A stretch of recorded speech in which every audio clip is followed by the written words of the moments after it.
Okay, welcome everyone to this very special webinar, our first for the Southern California chapter for HCCIA.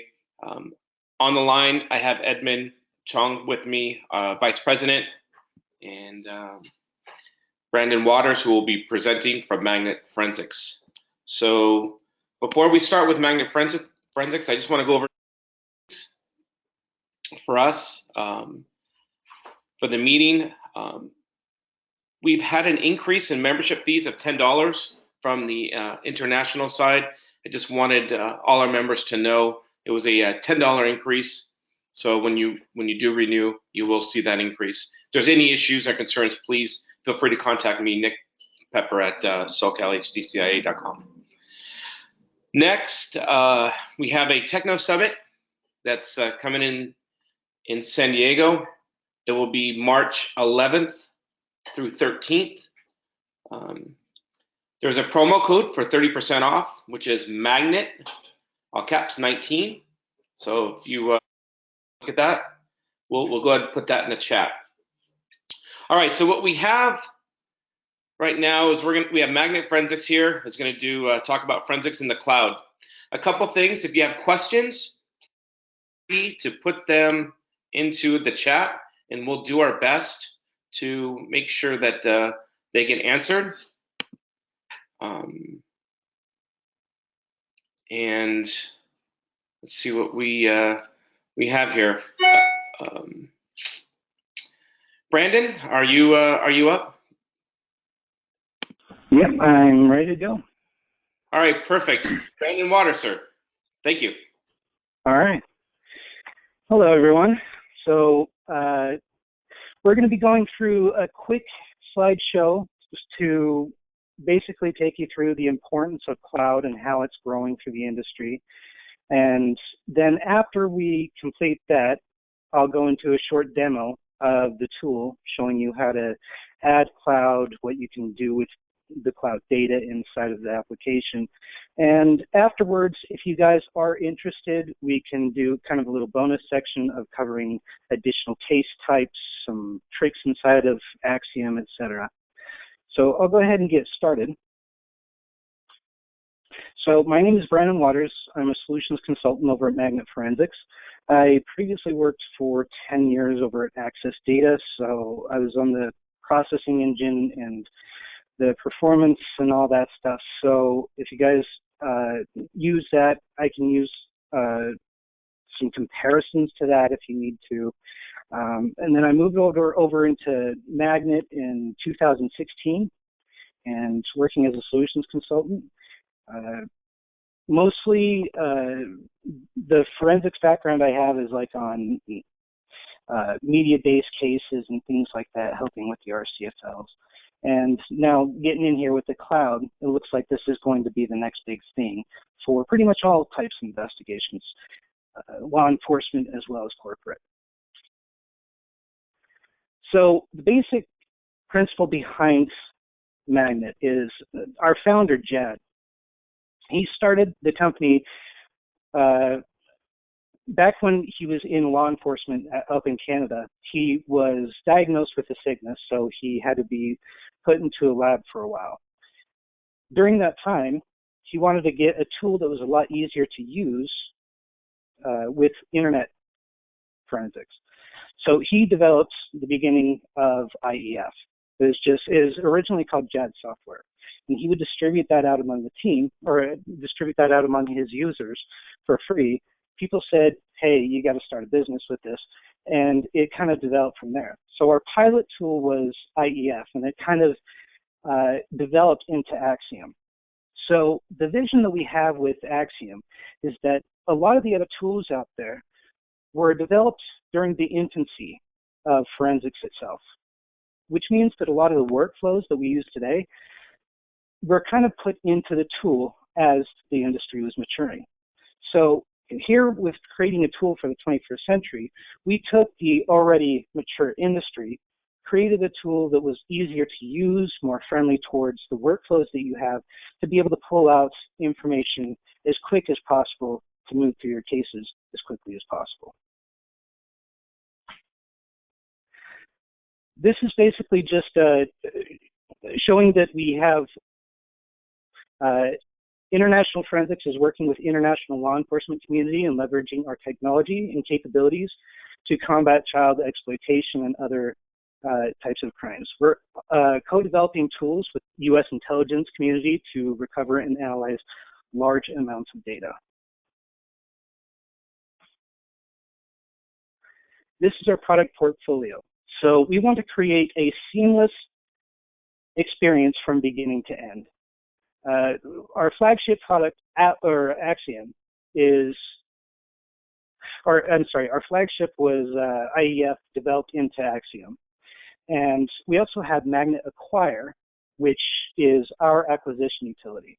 You can download this one for free on our website and as a standalone utility.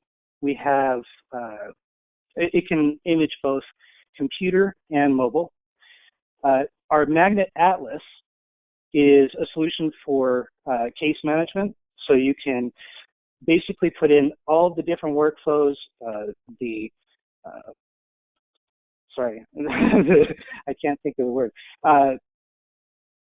where the evidence is showing up from one place to the next, creating reports, being able to track the cases that you're currently working on. And then we also have our Magnet Review. The Magnet Review is a web-based solution, and it's going to be a simplified version so that novice users or people that aren't really familiar with the inner workings of forensics, you know, the deep dive and the hex and all that stuff won't be included. It's going to be an easy solution for somebody to dive into to review the platform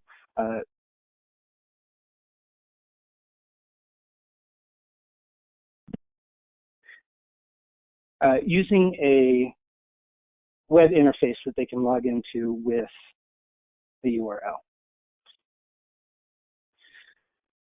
So kind of the vision that we have to modernize how investigations are currently being worked on, the first responders will go out and grab the data. And then you have this massive bottleneck with an evidence backlog where the amount of staff that's able to go through, process, and analyze that data clogs up the flow and before you can send that over to investigators and detectives. The way that we want to kind of streamline this is with a number of different utilities creating this streamlined experience. So from acquisition to analysis to the reporting phase, all of this we want to tie together using a wide variety of different tools. There's also another tool that we're going to be coming out with called Automate. So this basically uses a command line interface that, well, it leverages command CLI, but it has its own UI, which means that once you launch Automate, then you'll be able to put in instructions that not only communicates with Axiom or with Magnet products, but also with other utilities that leverage CLI. You'll be able to, say, for example, go out and acquire using FTK Imager, and then you'll be able to pull it into Axiom, and then you'll be able to pull information out. You'll be able to report, all automated. So you can put in information, move that through so that your cases can be presented to you as quickly as possible with as little man hours as possible. So here's where the cloud forensics is going. I think it's fair to say that cloud services are growing at an incredible pace. In fact, Gartner predicts that the cloud computing market will hit $411 billion by 2020. When it comes to cloud investigations, we're hearing a few different themes from our customers. Law enforcement is just starting to get into cloud investigations. There are issues with warrants and concerns about getting warrant data or getting warrants when data is stored in another country, and this is causing a bit of hesitation. However, over the past 3 to 6 months, we're seeing and hearing from more law enforcement departments inquiring about cloud investigations. On the other hand, our corporate customers and forensic consultants are diving right into cloud investigations. As more and more data is stored in the cloud, and as mobile device encryption becomes more of a challenge, it's easier to pull backups, photos, chat histories, and more from the cloud. Because of improving encryption and the growing shift of moving app data to the cloud, we're predicting that all investigations will involve the cloud in just a few short years.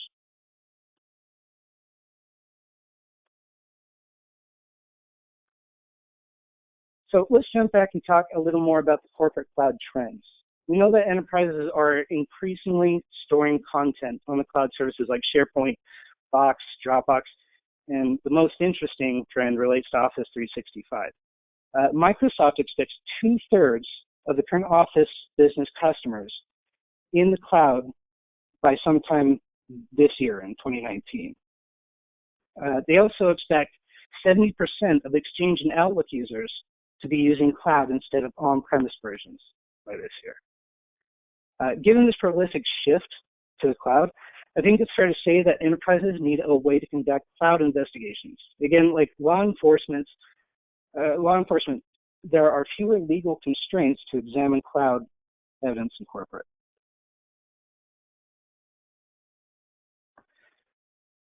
So with the law enforcement, every device now has cloud connectivity. So you're going to be working pretty much with, for those of you that are working actively on mobile, any of those, pretty much every device is now going to be connected to the cloud, which is going to pretty much be involved with every single case. The potential of not obtaining all the relevant case information. So there can be a lot of information out there on the cloud that you're missing if you just process, let's say, for example, the hard drive or the mobile device. So for the corporate side,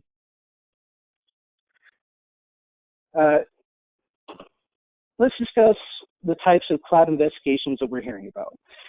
The most popular investigation that we hear about from our customers is insider threat investigations. You can also see on the slide, more than half of Forrester survey respondents stated that their firm had experienced an insider incident, either an inadvertent or malicious misuse of data.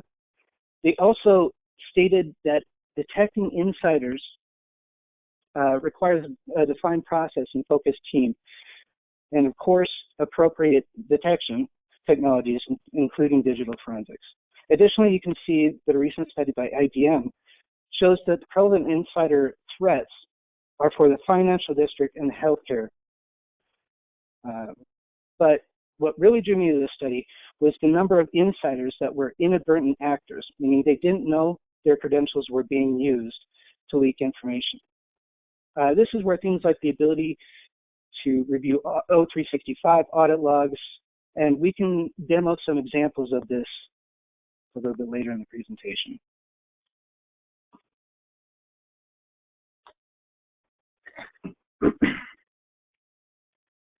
So just to clarify what I mean when I say insider threat investigations, because there are three main categories that we commonly hear about from new customers. Intellectual property theft is the most common that I hear about. Insiders steal intellectual property such as secret formulas, source code, blueprints, mergers and acquisitions documentation to sell or use outside of the company. Inside jobs are just limited to company employees, however. For example, third-party contractors can also share classified information. With this type of investigation, it's critical to see the whole history of a file, where it came from, when it was opened, who it was opened by, who it was sent to, and where it lives now. And again, we'll showcase some of this after the slide here. You have fraud. So insiders can use their privileged access to modify records, take sensitive data, or steal and transfer money for financial gain. Both IP theft and fraud can be considered data exfiltration. Sabotage and destruction. Insiders perform acts of sabotage such as corrupting data. For example, plant a logic bomb, install malware, and then breaking equipment or damaging infrastructure maliciously. So before I wrap up on insider threats, I just wanted to highlight the cost of data breach. So the Fundman Institute studied 419 companies in 13 countries or geographic countries or regions that stated that the average cost for a data breach is 3.62 million US. The average cost for losing a record is 141 US. I know a lot of data breaches are caused by insider threats, but based on the Forrester and IBM studies, they could account for half of all data breaches.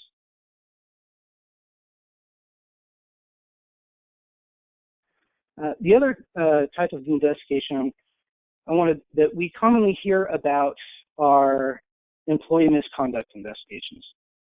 You may all call these internal investigations or HR investigations, but typically these scenarios, there have been a complaint or report about employee behavior warrants an examiner to validate or invalidate evidence. These corporate investigations typically focus on reviewing communications like email or instant message history between parties, or finding pictures, videos, audio stored in content repositories. As previously noted, the companies already on O65 can no longer just investigate an employee's computer. They're going to need to pull data from the cloud. If company assets were misused, you may need to review browser histories, review audit logs, connect files to devices, to cloud services, and others. Let's see. Given the current climate and heightened awareness around sexual harassment and bullying, it's critical to have the tools to quickly investigate employee misconduct. So this is, So now that you know the types of investigations being conducted and the potential impacts, I want to focus on critical capabilities for conducting cloud investigations. What capabilities do you need to conduct a cloud investigation? First, access to cloud accounts.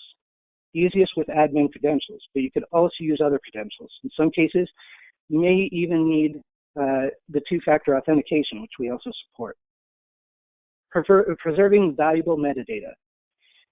If you're proving intent or attribution to a user, or you don't want to copy data and change all the valuable metadata, you need a solution that will preserve the timestamps and logs.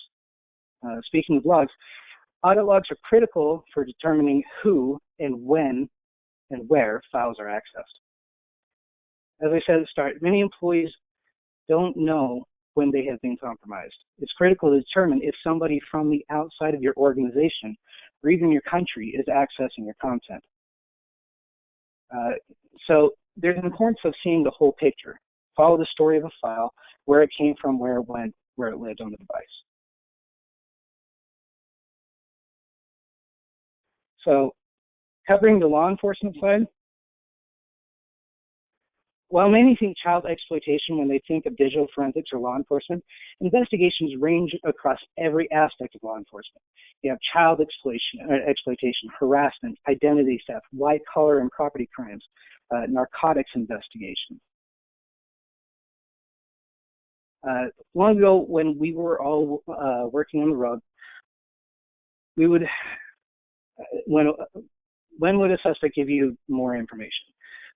When there was a chance that he or she may not go to jail, or after they spent a night in jail and spoke to family and attorneys.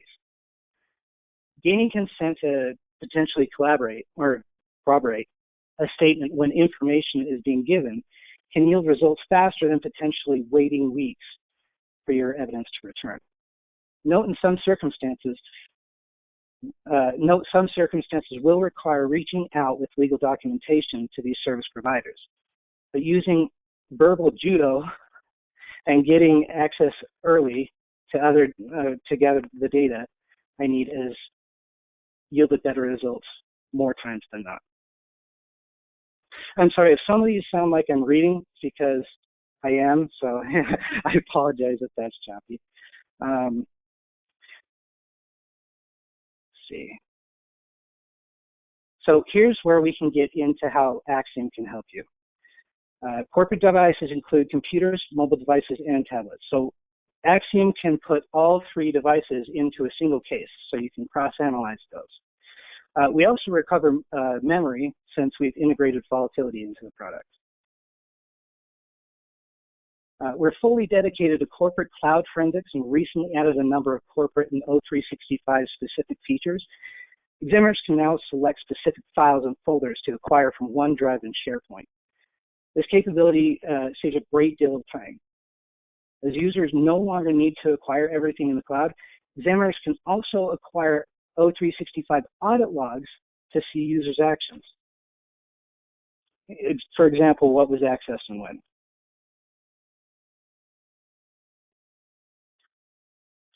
So we do have support for 52 plus cloud services. Box administrator credentials was just put in recently, and box activity logs as well. We also support admin credentials for a number of other cloud services inside of Axiom, including Google, O365, etc. All right, so I can move over into the demonstration. Let me just check, make sure we don't have any questions. All right, so this actually gets over to the funded. So Axiom is split into 2 different parts. You first have the Axiom process, which is what you'll go through to set up the case and the processing.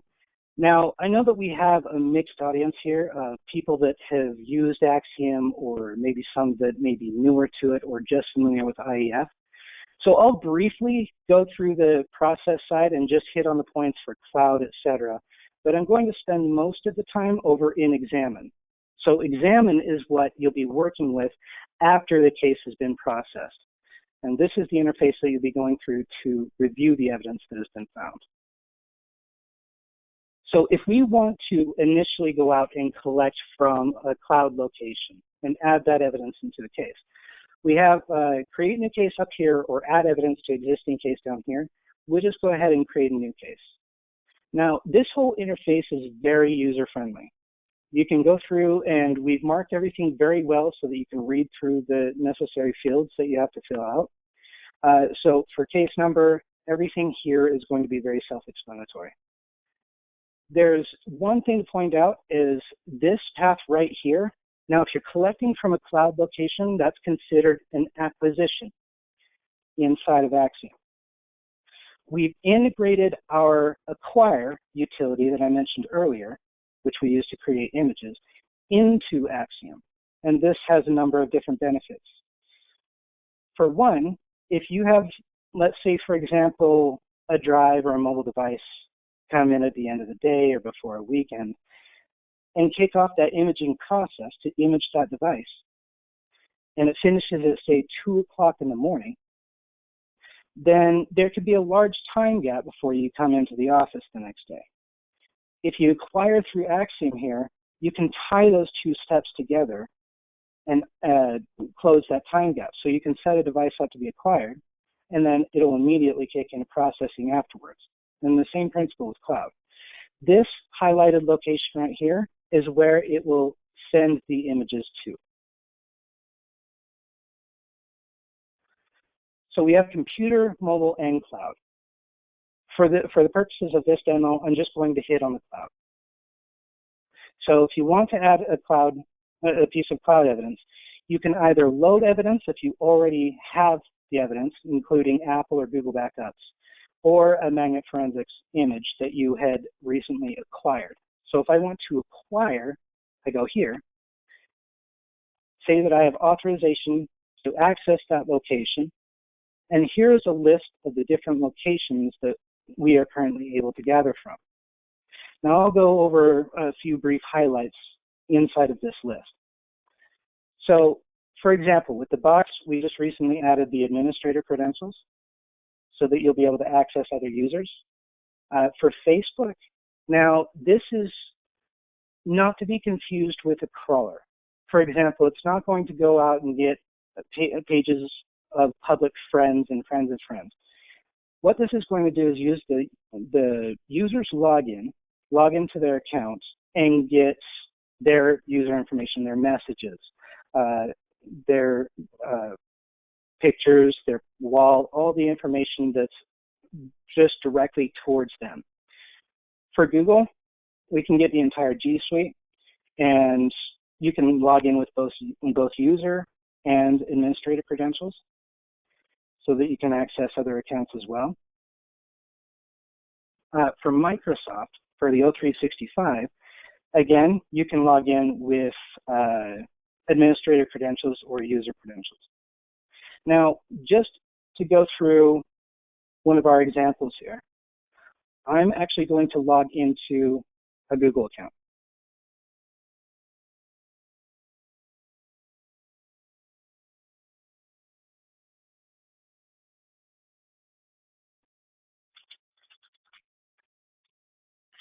And then I'll show you an administrator log into the O365.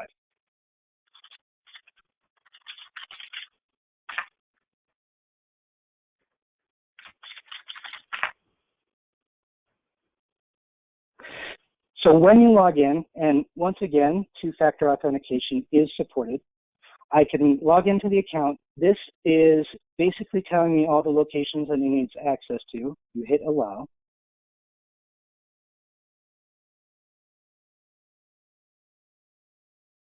And then we have a list of the different locations that you'll be able to select from. Now, keep in mind that if, let's say, for example, this is a long-standing account, and they have gigabytes upon gigabytes of data inside of their Google Drive or their messages, there's a couple ways to narrow that down. First off, you have a date range up here. So all dates before, after, or between range of a custom date range. You can select the different sections that you want, and then you also have an extra edit button over here on the right that it allows you additional information so that you can go through and select information that you have inside, for example, in this Google Drive account, and you'll be able to pick and choose what you pull down. So next, I'll go through an O365 account.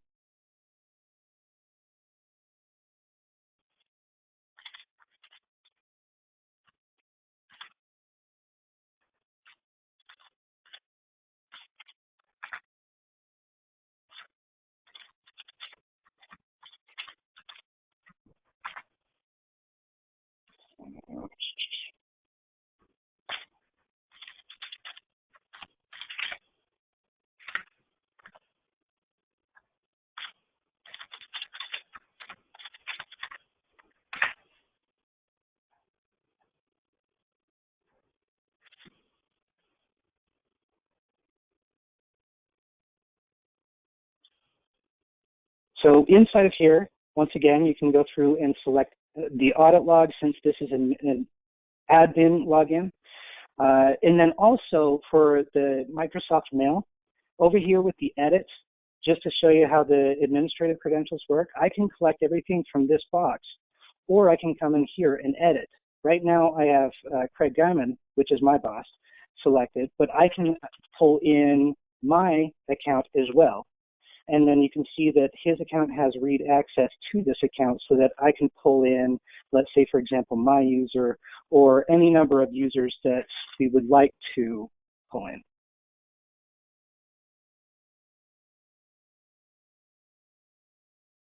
So over here, you see that it's ready to image, and come down here, select your cloud artifacts, and then begin processing. So easy as that. I have to send keys type here.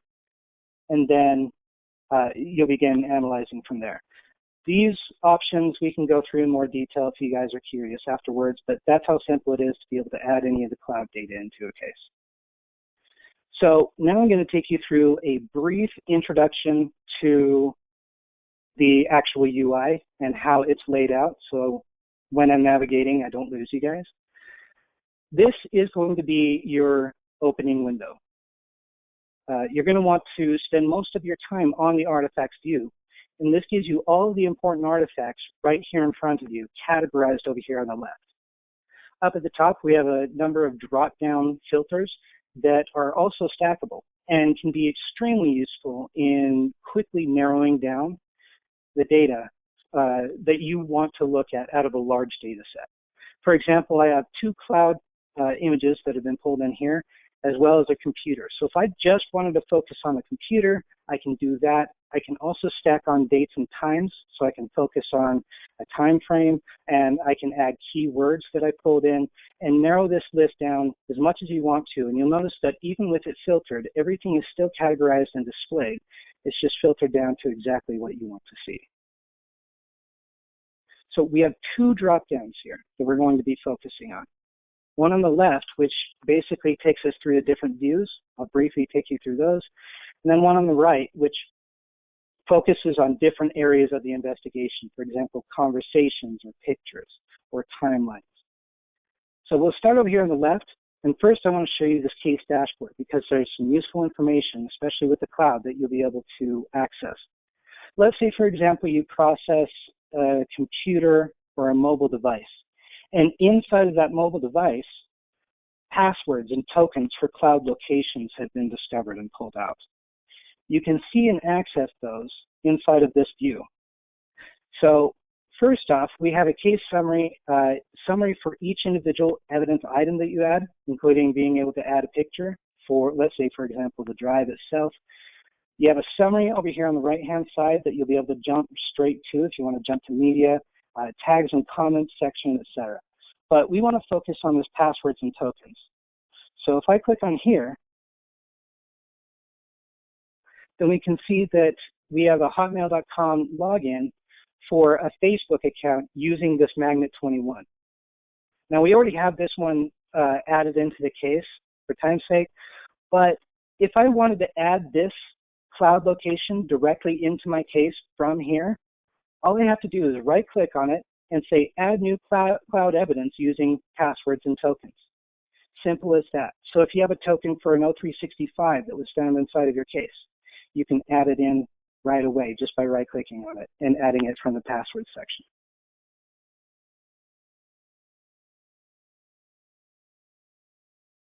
The next one that I'll show you is the file system.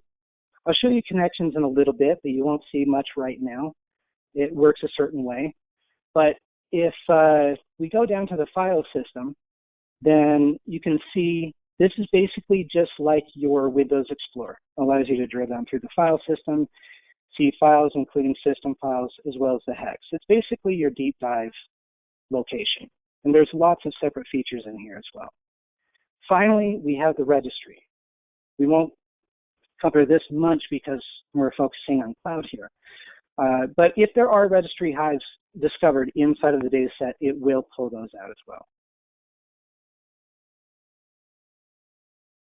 So focusing back over onto the artifacts, if I want to focus, let's say, for example, on a Facebook or cloud, or let's take the example that we discussed earlier about being able to trace a file from when it was introduced to the machine to if it was sent out to the machine and its destination, etc. So the basic premise behind this case down here is that this was a data exfiltration. A phishing email came in and asked for confidential information from one of the employees there, posing to be somebody, their manager inside of this organization. So if we wanted to start with the actual file itself, we know that this was an Excel document. So down here, we can find the Excel document that's in question. And so now we can track the movement of this file using this connections that I showed you earlier. Now you'll notice that the icon of this is going to be a triangle shape with some squares. Over here on the right-hand side, you'll see icons over on the right-hand of the details pane, some of which are going to be that same icon. And this is where you access the actual connections inside of the case. So I want to see the path of this XLS because this is the file that exited the organization. So if I click on the connections here, then the way that this works is this will find any of the artifacts inside of the case that is related to that name. if I briefly jump back to where we were, you'll see connections icons for various different sections inside of the details. This one is for the file name. So this will pull up all the artifacts related to the file name, this to the author, etc. So focusing on the file name right now, this is a list of all the artifacts relating to that file name. Over on the right-hand side is a chart showing how everything is connected. So there's a couple of useful bits of information where it was potentially stored on the machine. You can see hashes to see if the file name was changed to something else. But more importantly, we're focusing on the email that was sent out. So if we drag these out so that we can see it, we can see here that this was transferred to this user and transferred by this user. So Jean is the intern that sent out the confidential document, and she sent it to this Allison. So if you click on this, and actually I double clicked it, I just want to click on it once. Here we go. Then we can filter the list here to what connects these 2 points. So here's the artifacts inside of the case that relate not only to the name, but directly to the sent items to Allison as well. It just so happens that there's an Outlook email here so that we can take a look and see I have attached the information that you've requested to this email message. Down here, we can see the attachment as well as the attachment is visible here. But there's one very important piece of information. This email was sent from Allison at m57.biz, but it was redirected to this tuckgeorge@gmail.com. So we can actually see that this was a phishing attempt. And if we wanted to see incoming messages from this tuckgeorge, we can create what's called a profile inside of Axiom to focus on a specific user. So now that we know that this Allison was redirecting to tuckgeorge, let's go and build a profile, and I'll show you what those do. So if I go back over to the artifacts pane, there's this section underneath the refined results, identifiers. Identifiers are defined as anything that represents a user at a computer. So this can be users inside of a chat. This can be email addresses, phone numbers, anything that just represents a person at the machine. Here you'll see how it's related. Over here you'll see the artifact it's from. But we're looking for that Allison. So I want to right-click on this identifier column and filter on it. So not only can you filter by the stackable filters up here, you can also filter on each individual column that you're seeing. So I'm going to filter my identifiers here to Allison.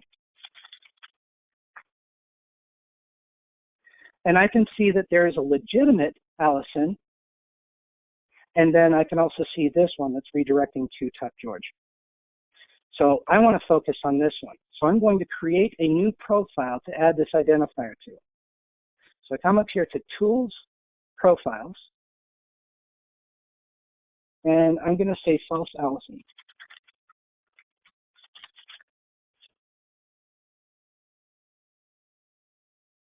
So from here, over on the right-hand side, I can select that profile here. And for those of you that missed that, there's a little hidden tab over here. To expand it, I click on it. And to collapse it, I click on these arrows. But here's my profiles. So I'm going to add it to that profile. So now we can kind of see what that one thing did. So if I clear the filters and take a look at the profile that was just created, now we can see the emails directly from that Allison that was supposed to be tuckgeorge. So I'm not getting the other Allison mixed in with my results, and I can see the path of what the email thread has taken. So they originally contacted them here saying, I'm sorry to bother you, but I really need that information, da, da, da, da. And then she responds to them saying, here's the information, and then attaches that file.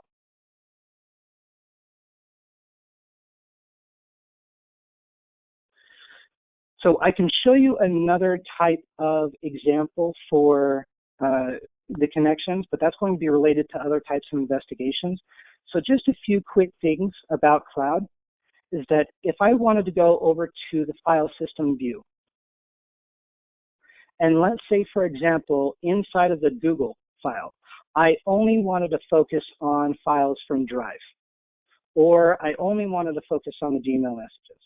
There's a little useful utility that you can use from the file system view, and that is once they're listed over here, if I only want to focus on, let's say, for example, Gmail messages, I can right-click on here and say View Related Artifacts,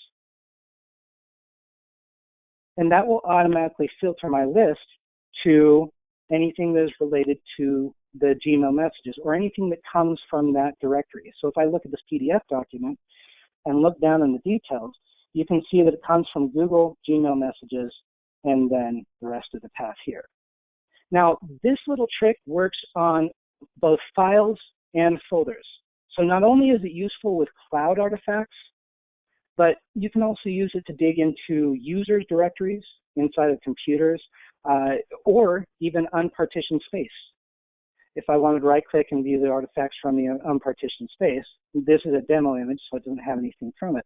But you'll be able to pull things from log files, etc., just from right-clicking on the artifact in File System View and filtering to that in the artifact view.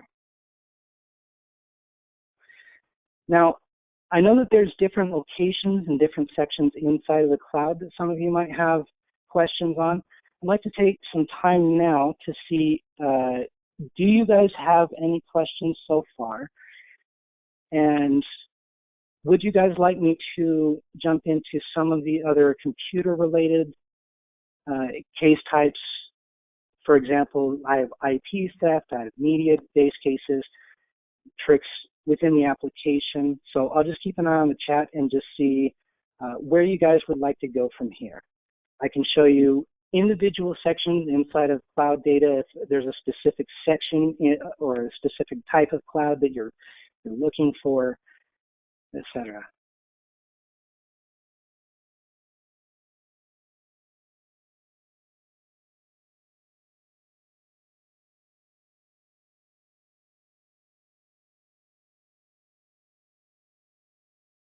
No?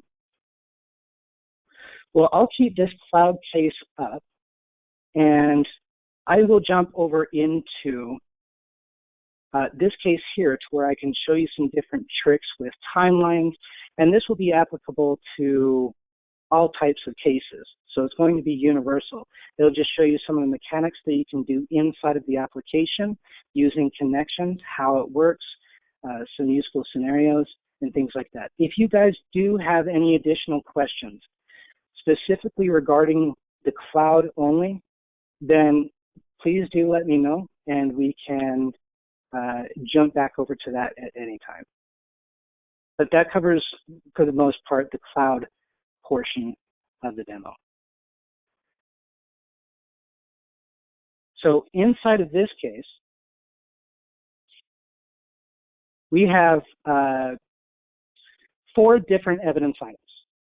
So I'm going to use the connections feature that we saw earlier to kind of do a universal scenario. This works for both corporate and for law enforcement.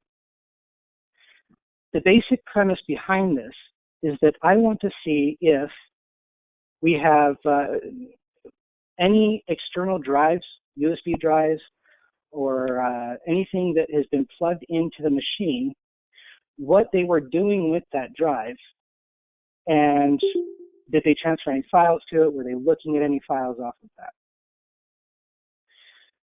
So inside of here, if I plug a USB into, let's say, for example, a laptop, then Windows has to know that that drive location exists. So it creates what's called a link file. So that's a great place to start. Now, the basic practice behind this exercise is to show you more of the inner workings and what you can do with the connections utility. I'm going to sort by the linked path and scroll to the bottom to where we start getting some extra drive letters, because likely an external drive isn't going to start with C. So we do see some drive letters starting with F. And we can see that this is a removable drive. So we have the two connection icons here.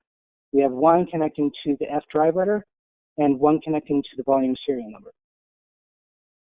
Now, if I want to focus just on the removable drive itself, the F drive letter can be a bit generic, so I'm going to focus here on the volume serial number.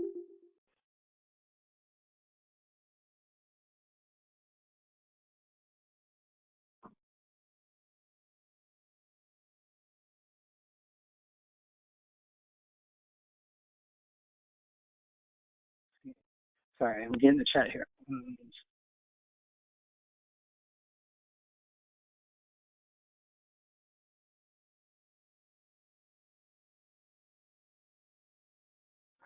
Okay, so the question is, if you don't have the cloud service credentials, can you still collect what is publicly available and analyze it with IEF or Axiom? So, for example, if this isn't so much a crawler, or let's say, for example, a public Dropbox or something like that, we don't connect through URL. So you're going to need the credentials currently to be able to log into that user's cloud location to be able to collect the information from there. The only other alternative to that would be is if you can dig out a token that was sent to the user that they have access to log into that location. I have another one. Do you have an example where you can correlate O365 activity with workstation activity? So the problem with that is that the O365 credentials I have with the demo sets that I have available, I have the standards user list that we use internally for testing with an O365, but I don't have a demo set that directly correlates with the mail messages sent. So I currently don't have one that could directly correlate to, let's say, for example, a computer image with an O365 collection, but that is entirely possible to do.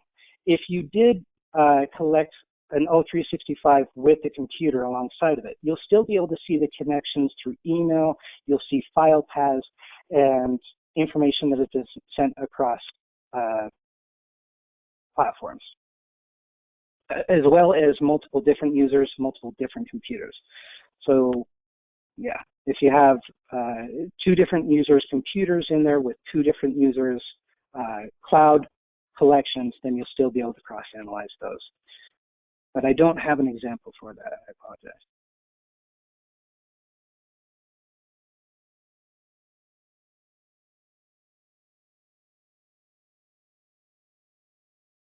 Okay, and that looks like all the questions that we have so far.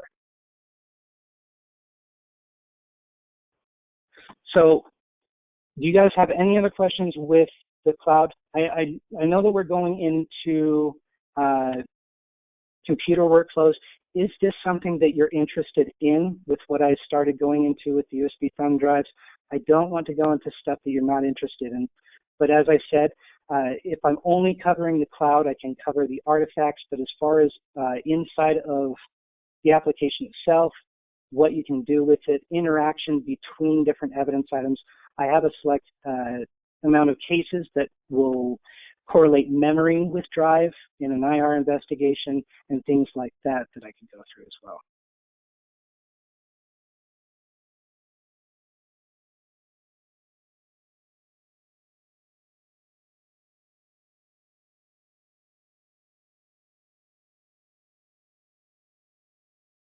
Okay. I'll keep an eye out on the chat if you guys have any type of feedback or if this is not relevant to you. So again, if you'd rather see corporate IR stuff or law enforcement based, there's a number of different things I can go through as far as the Magnet AI that will help you with chats and pictures, which will help you when you pull information down from the cloud to help categorize those. So I'll keep going with, oh, there's another question.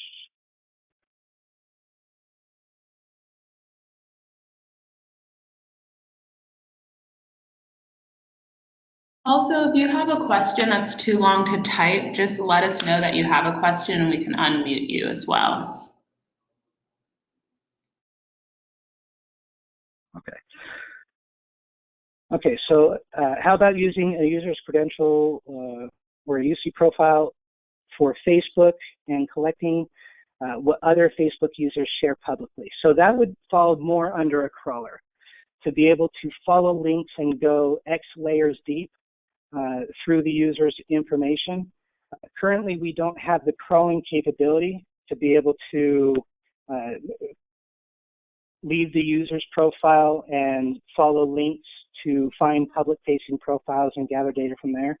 That would be more of a crawler type scenario.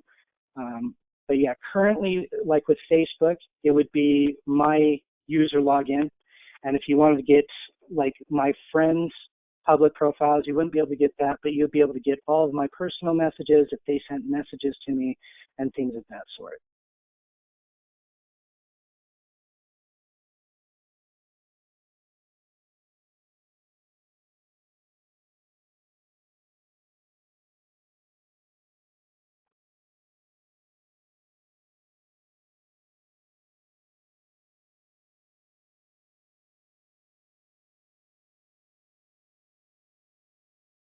Okay.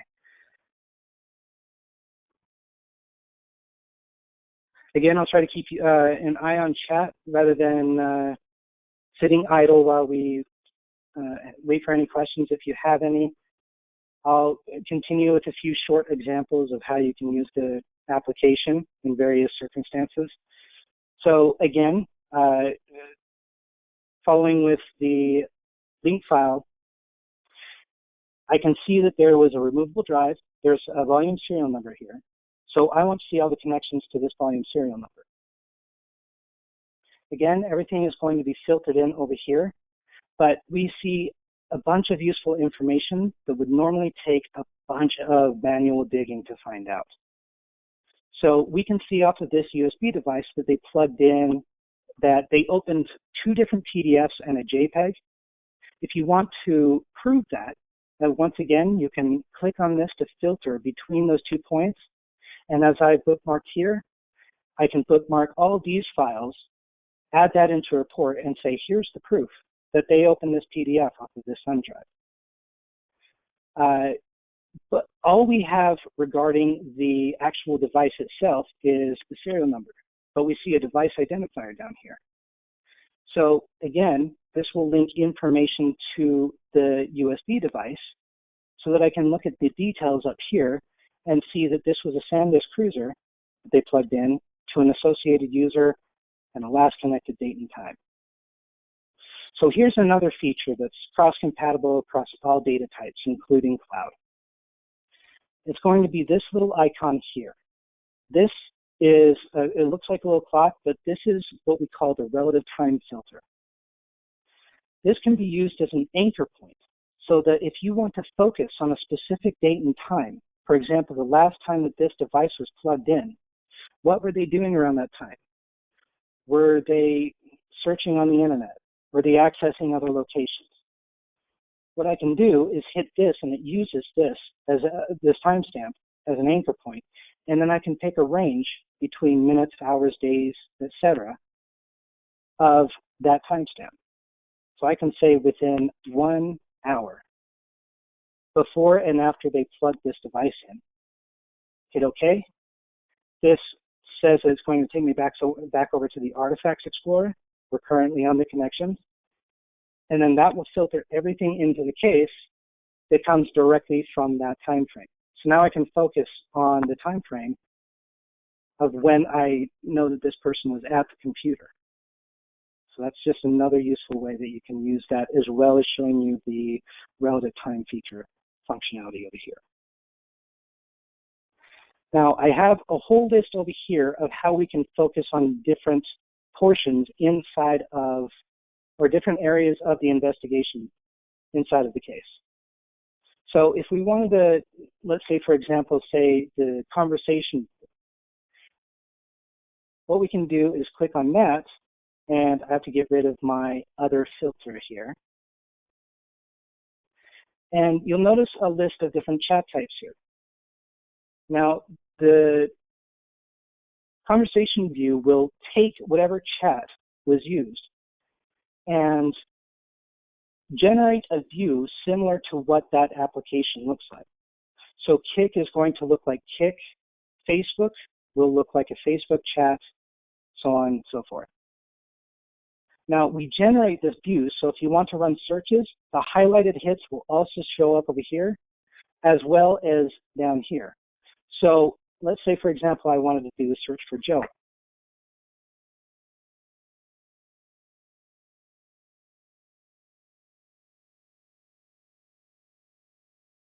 So we can see the highlighted hits over here inside of the chat itself that we generate. But you can also see line by line of where those chat hits were found here, so that you can jump right to that point in the conversation and take a look both up and down. Before we go over to the pictures, I want to show you a couple of things with the categorized chats and categorized pictures. So this is a Magnet AI application that takes real-life data and builds an algorithm to be able to analyze chats and analyze the pictures.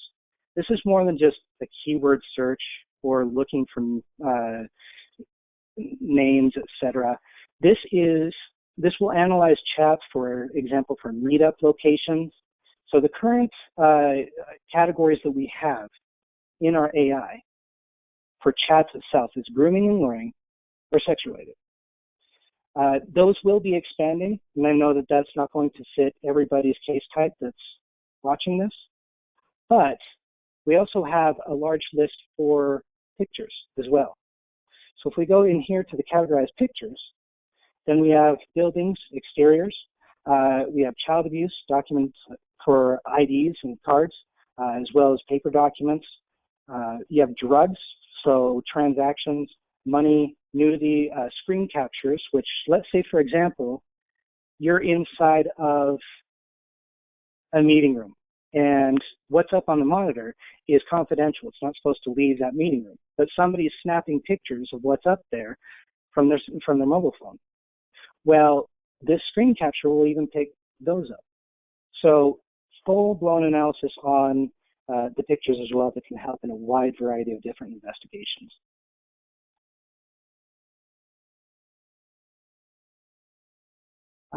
Two more views to go through. I'll show you the pictures and the timeline, and then I think we can probably wrap up unless there's any additional questions. So inside of the pictures, basically if you're working on a media case or even a case for corporate where you're looking for documents and things of that nature, we give a number of different ways to be able to take a bite out of it a bit at a time. Normally it's a big bucket of pictures that you have to sift through and just hope that you're not missing anything. First off, everything is still categorized over here on the left-hand side. So if you want to focus on just web-related content or just pictures that were sent over chat, we still have those categorized over here on the left-hand side. As well as the filters up here at the top still work. So if you want to focus on just one evidence item at a time, or one cloud location, or one mobile device, then you'll be able to filter those in. Date ranges, etc. For those of you that are looking for pictures of people, not necessarily nudity, but just skin tone in general, then you can use this, and this is a 1 to 100% of how much of the picture contains a skin tone type. So if I did 99 to 100% here, you can kind of catch what I'm talking about. even though this has variations of skin tones inside of it, you can see that it has a skin tone percentage of 100 because it makes 100%. Oops, I clicked on that thing. It makes 100% of the image being shown.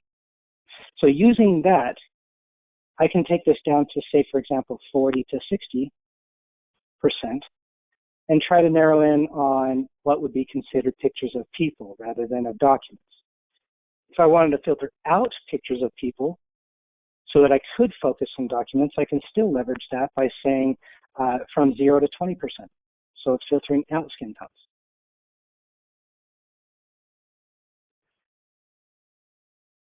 So finally, we have the timeline view.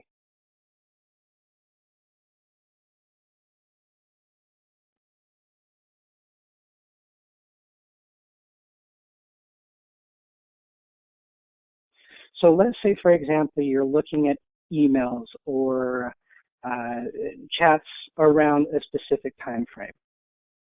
You can filter in just the emails, and then you could take a look at the chat. So this right now is going to be displaying whatever I have highlighted. So this is the category of all emails inside of the case.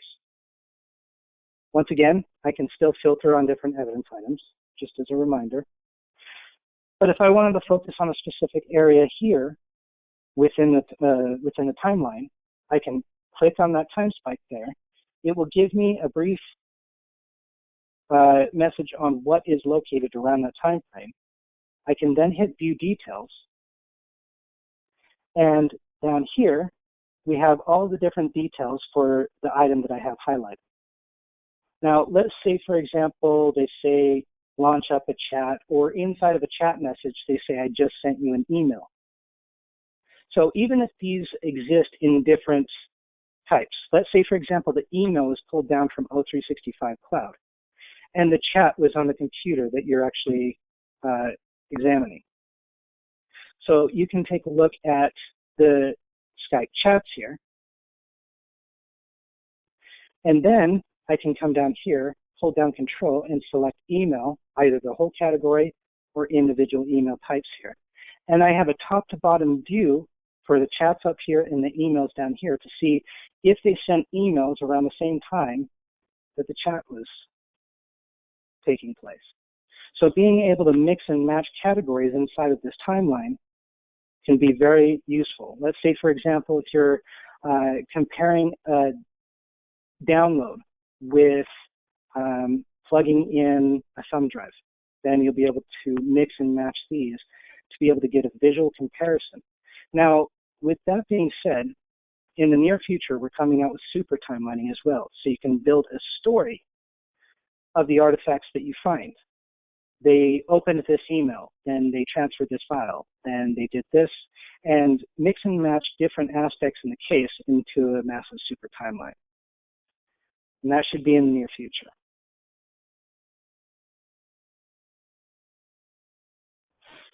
So that covers pretty much a couple of different areas inside of the case itself. There's a lot more that I could go through if this is interesting you guys. But once again, I don't want to bore you to death. So let me know in the chat if this is interesting for you. Maybe if you want to see some IR examples with a memory capture, things of that sort. But I just want to make sure that people are still interested in this content, even though the cloud portion is pretty much completed at this point.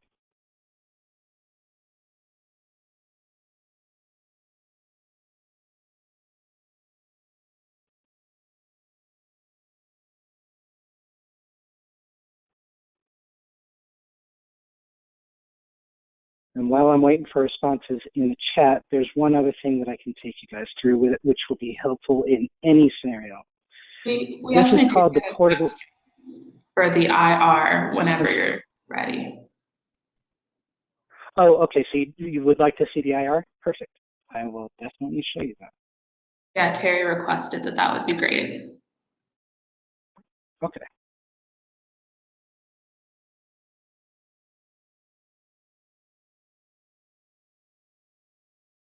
I'm going to pull it up in a separate window in case we have to bounce back to another case.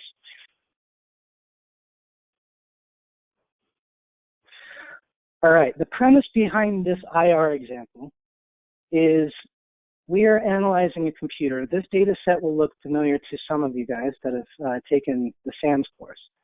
Now, this is just a small portion of what you see inside of the SAMS course. This is just one computer, and it has a memory dump that is taken alongside of it.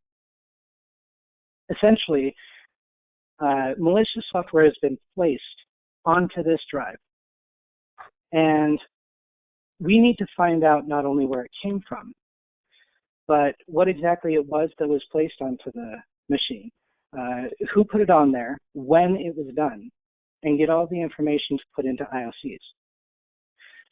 So we have the drive itself as well as a memory dump that was included with the data set.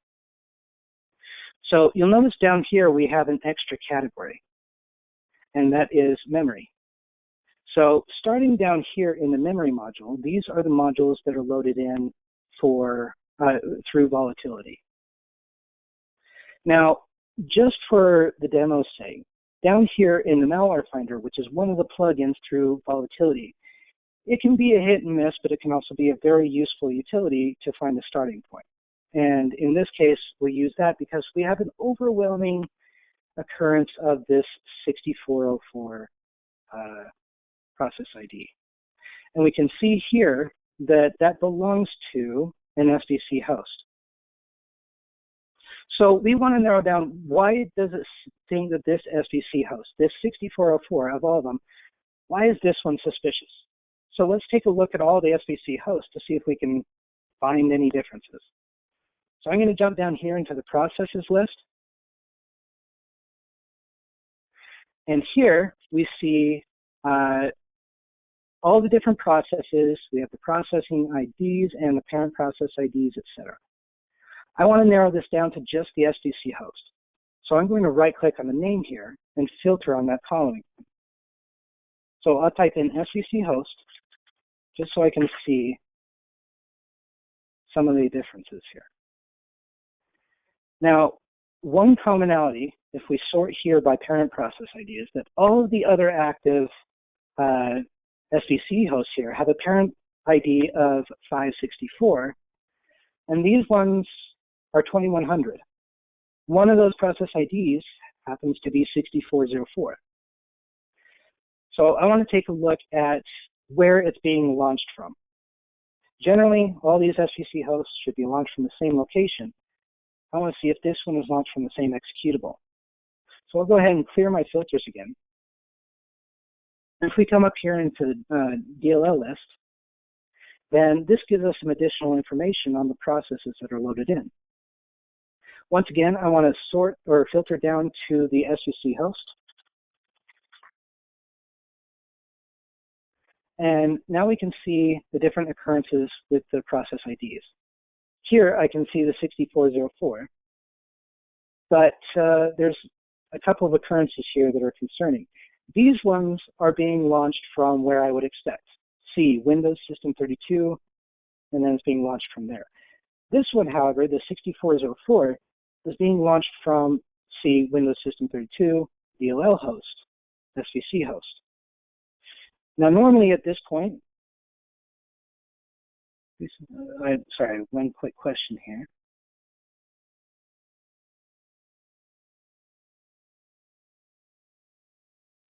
Yes, absolutely. I will cover, so basically the exam machine requirements and processing times, etc. I will go over and cover that absolutely, yes.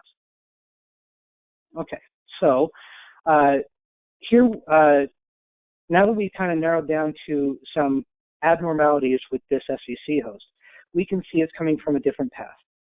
Normally from this point, since I'm currently looking at the memory, normally I'd be in command line with volatility, and then I would have to load up whatever tool I'm using, drill down into the hard drive, and find the information from there.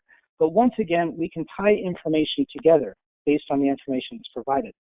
So this path can be used with connections as well. So we're tying the memory information that we're seeing directly from the memory dump to be able to see it on disk.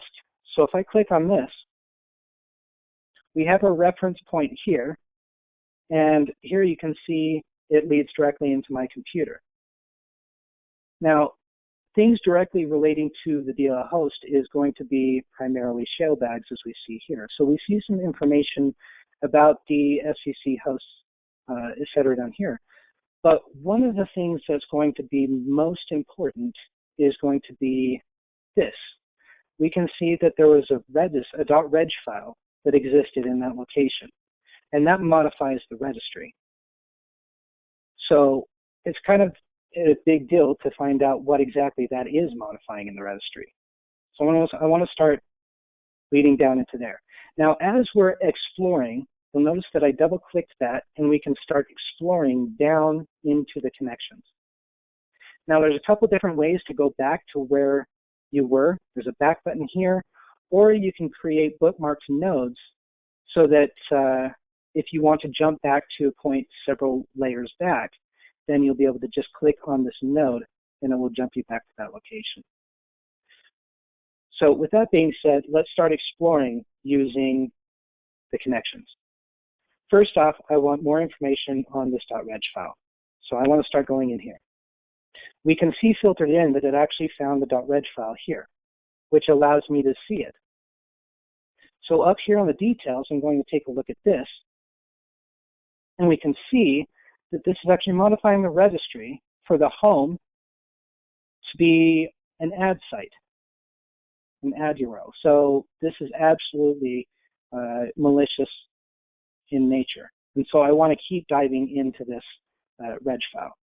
So over here is the actual reg file itself and all the connections relating to its name. So if I double click on this, we now have all the connections relating to this registry file, including this important one right here, downloaded from.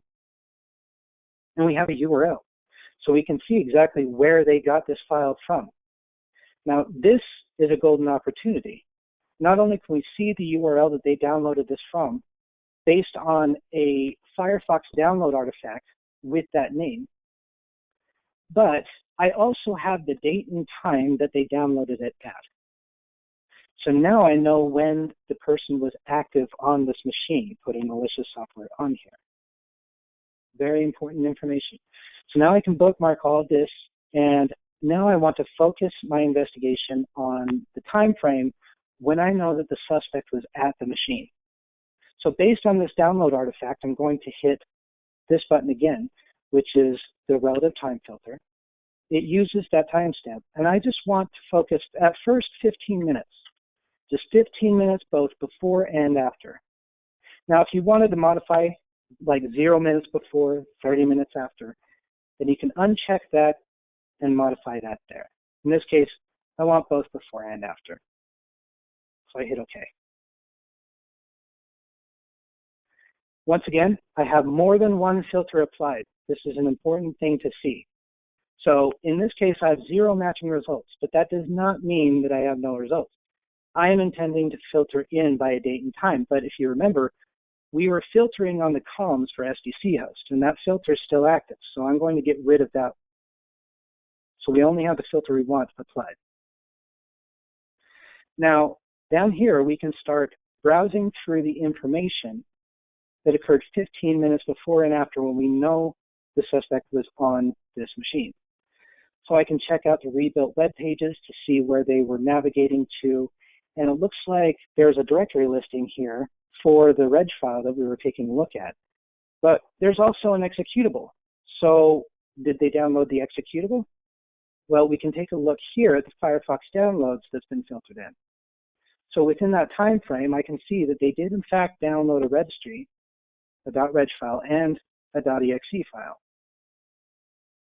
Now, skipping past a few of these web-related artifacts, let's jump down here into the operating system. So they had to download this file, and then they had to install it and run it. So I can take a look at link files, I can take a look at the event logs to see if there was any install events, etc. But there's something that sticks out to me in here. Now keep in mind, If it's filtered out based on the filters here, then the category will not show up. You'll notice that these lists are shorter and you don't see anything with 0 hits. So the fact that an RDP session is filtered in is a big red flag. So clicking on this, I can see that there is a session that was disconnected from a Vibranium user here. Now, my first thought is, was this session disconnected before or after those downloads? I can manually check and compare the timestamps, but this is a golden opportunity to utilize our timeline view again.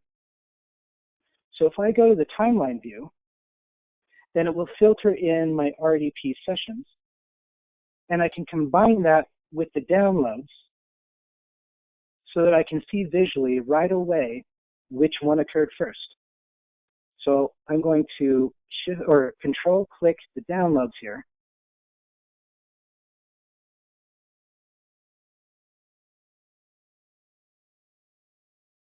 And we have a bunch of useful information. So we can see that, yes, in fact, these were downloaded before this session was disconnected. And if I click on these and view the details, I can see that they first downloaded the executable, then they downloaded the reg file.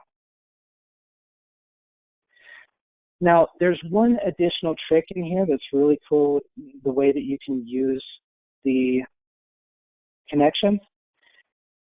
There's a unique fact inside of this RDP session, and that is this IP, which means that if I didn't want to filter through all of the different RDP sessions on that machine, I only wanted to filter in RDP sessions from that IP, because I can see when this was disconnected, but I can't see back here when they connected, or if there were any other sessions that they might have been on.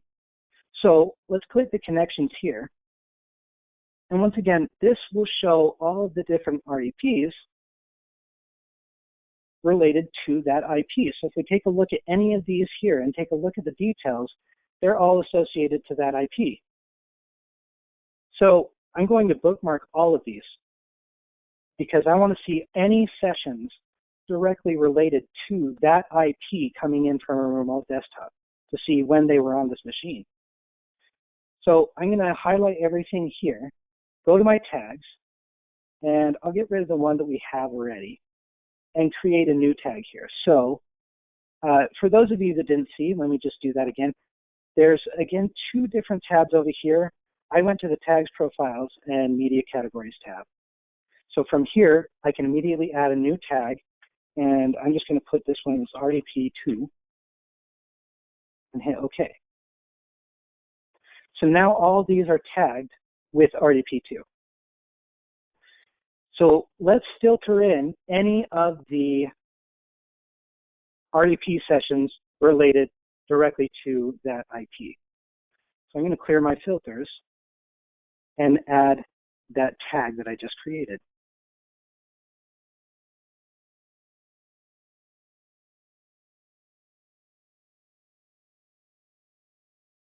And this will be the last portion of this, of the IR case here.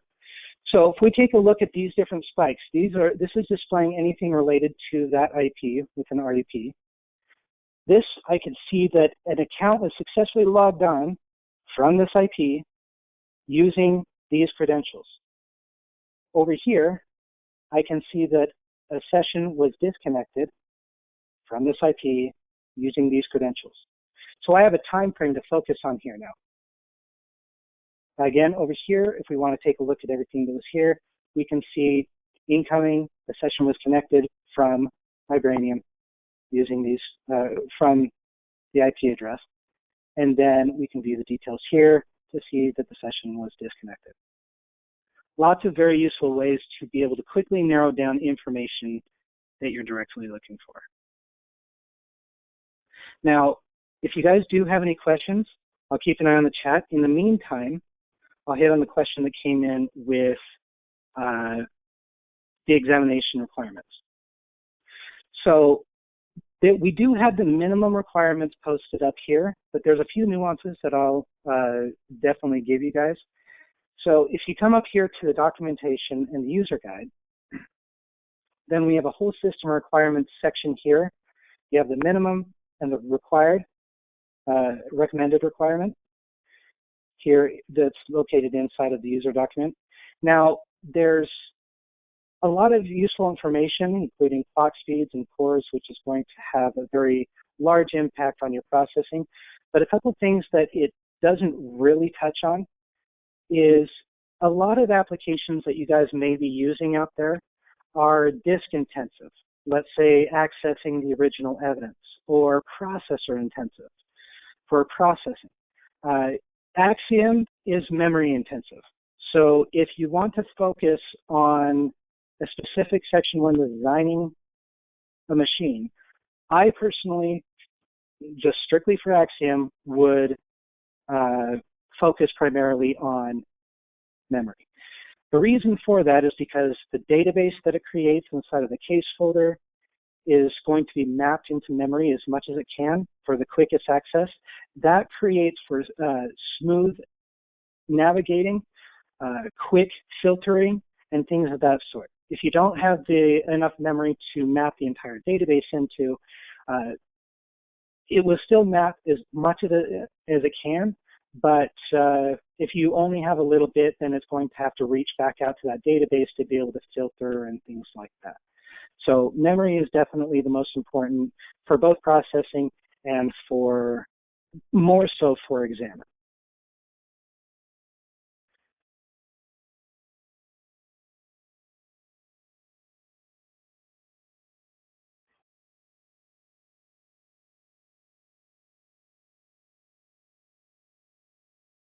All right, taking a look at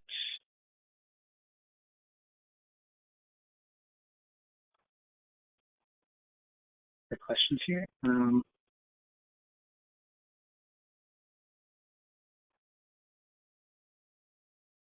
Okay, I think I hit the questions. I'm just double checking, make sure I didn't miss any questions that were on here.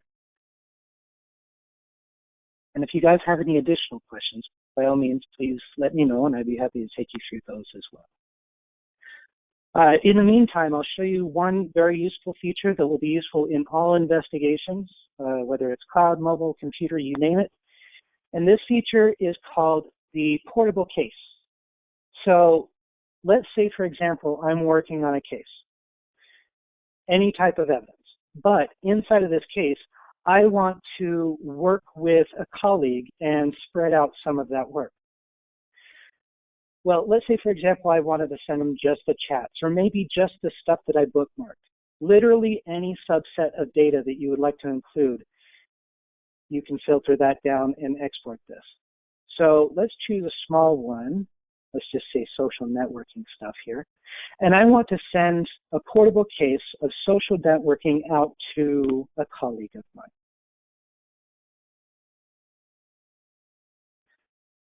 Oh, okay.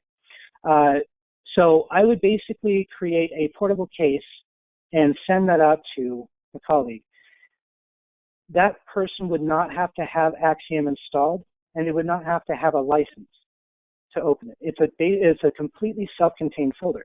They'll be able to open up a usable interface of Axiom, go through bookmark, examine, filter, search, do whatever they needed to do. And when they were done, they could send that back over to me, and I can merge all that information back into my original case. Excellent for collaborative efforts. So I think that pretty much covers everything that we had to cover, plus some, inside of this demo.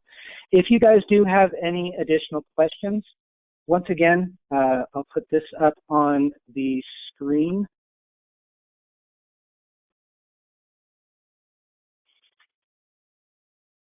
For my contact information, and I'd be happy to help anybody out with any questions they had, or any clarification on some of the stuff that I went through inside of the presentation.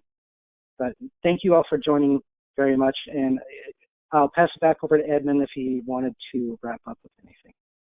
Brandon, we want to thank you on behalf of the SoCal HCCIA for a wonderful presentation. Thank you very, very much. Just to everybody that's attending, a couple things.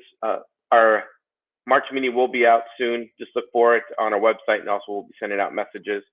Don't forget about have the information there. And lastly, Magnet Con, which will be in Nashville in, what is it? Hold on one second. Nashville, April 2nd and 3rd. Good. Oh, that's it. I was just going to say 2nd and 3rd that you had it. Sorry. Yeah, perfect. No.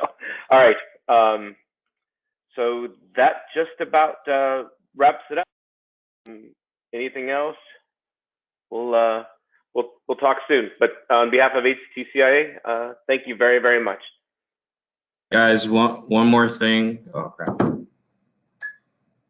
Guys, one more thing. We do have the HCCI conference that's going to come up in September.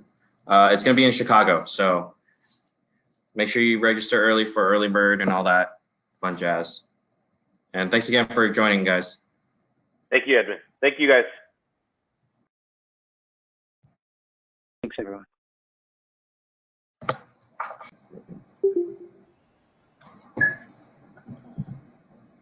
All right. I think we're done. How do I stop broadcasting? There's no presenter. I'm